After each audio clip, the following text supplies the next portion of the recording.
বন্ধুরা, গাজন বললেই আমাদের চোখের সামনে ভেসে ওঠে চৈত্র সংক্রান্তির ফাটা রোদ আর সন্ন্যাসীদের কষ্টের সাধনা। কিন্তু আজ আপনাদের আমি এমন একটি গাজনের কথা বলবো যা কোনো তিথি মেনে নয়, বরং এক প্রাচীন ইতিহাসের টানে পালিত হয়। আমাদের এই মন্তেশ্বর ব্লকের পুরন্দরাজ বাবার গাজন, যা চৈত্র মাসে নয়, শুরু হয় বৈশাখের বুদ্ধ পূর্ণিমায়। কেন এই ব্যতিক্রম? কেনই বা এই দেবতার নাম পুরন্দরাজ? আজ এই মাটির বুক চিরে সেই অজানা ইতিহাস আপনাদের সামনে তুলে ধরব।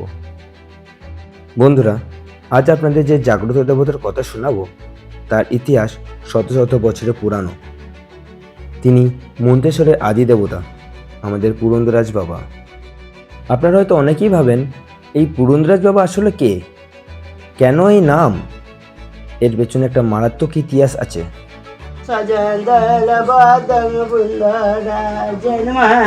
একটু ইতিহাস ঘাঁটলে বুঝতে পারবেন, এই গাজন কোনো রাজা মহারাজা বা জমিদারদের শখের উৎসব নয়। এই হলো মাটির কাছাকাছি থাকা বাংলার খেটে খাওয়া সাধারণ কৃষকদের নিজেদের উৎসব।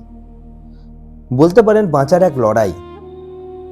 রুক্ষ মাটির বুকে এক মুঠো ফসলের আশায় আমাদের পূর্বপুরুষরা নিজেদের শরীরকে চরম কষ্ট দিয়ে এই গাজন শুরু করেছিলেন। এই গাজনের নিয়ম বড়ই কঠিন। পদে পদে রয়েছে সন্ন্যাসীদের কষ্টের সাধনার এক চরম পরীক্ষা।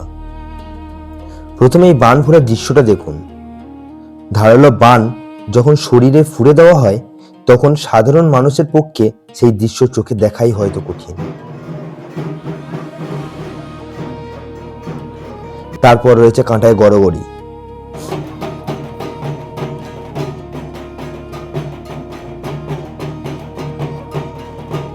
তীক্ষ্ণ কাঁটা খড়ের সঙ্গে মুড়ে খালি গায়ে নিজেদের সঁপে দেন এই সন্ন্যাসীরা।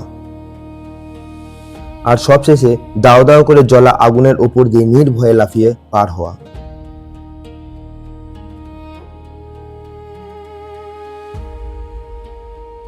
বাইরে থেকে এই দৃশ্যগুলো দেখলে মনে হবে মানুষের শরীর বোধহয় এই অমানসিক কষ্ট আর বইতে পারবে না।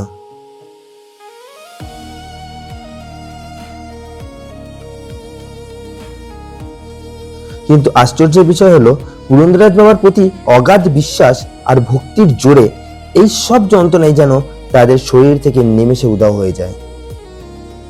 কিন্তু এই সাধারণ কৃষকদের পুজোর সাথে পুরন্দরাজ রামের আসল সম্পর্ক কি? হিন্দু পুরাণ অনুযায়ী পুরন্দর হলেন দেবরাজ ইন্দ্রের আর এক নাম। ইন্দ্র হলেন বজ্র, বৃষ্টি আর মেঘের দেবতা। চৈত্র বৈশাখ মাসে যখন রোদে মাটি ফেটে চৈশির হয়ে যায়, তখন কৃষকদের সবচেয়ে বেশি দরকার হয় বৃষ্টির।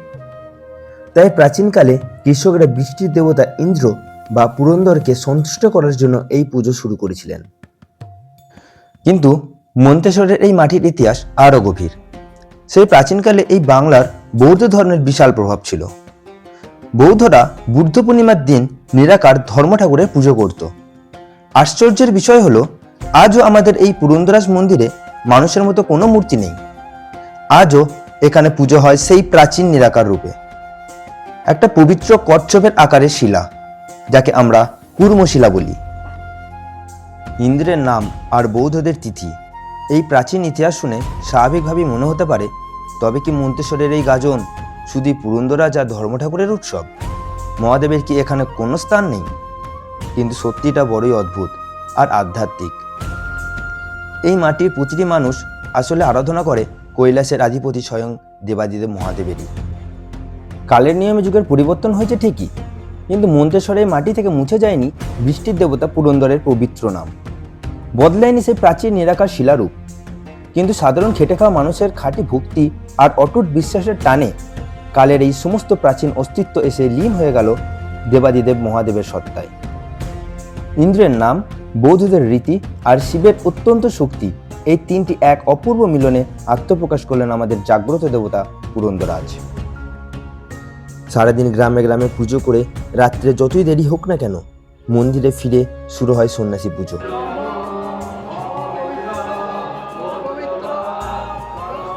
আর এই পুজোর শেষেই ঘটে এক অদ্ভুত অলৌকিক দৃশ্য।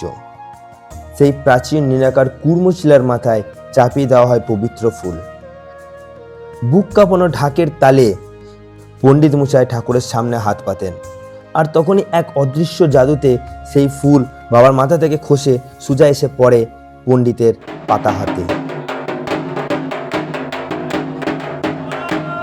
তখন সন্ন্যাসীদের শরীরে সব ক্লান্তি যেন নিমেষে দূর হয়ে যায়।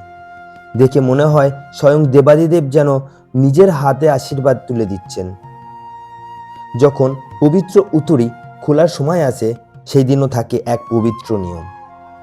সেদিন আবার নতুন করে চুলদাড়ি কেটে ক্ষৌর হতে হয় সন্ন্যাসীদের।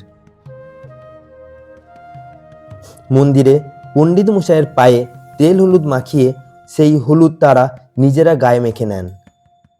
শেষবারের মতো সন্ন্যাসী পুজোর পর তারা শরীর থেকে নামিয়ে রাখেন এই পবিত্র উতুরি।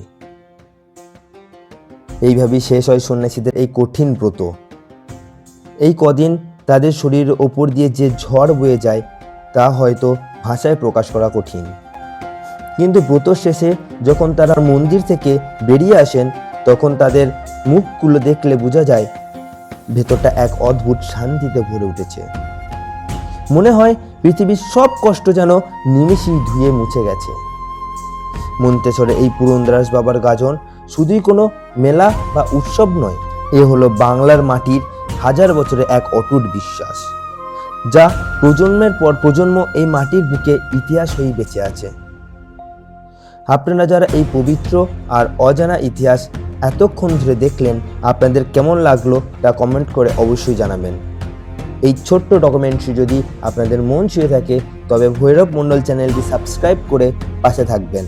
আর যাওয়ার আগে কমেন্ট বক্সে একবার মন থেকে লিখে যান, জয় পুরন্দরাজ।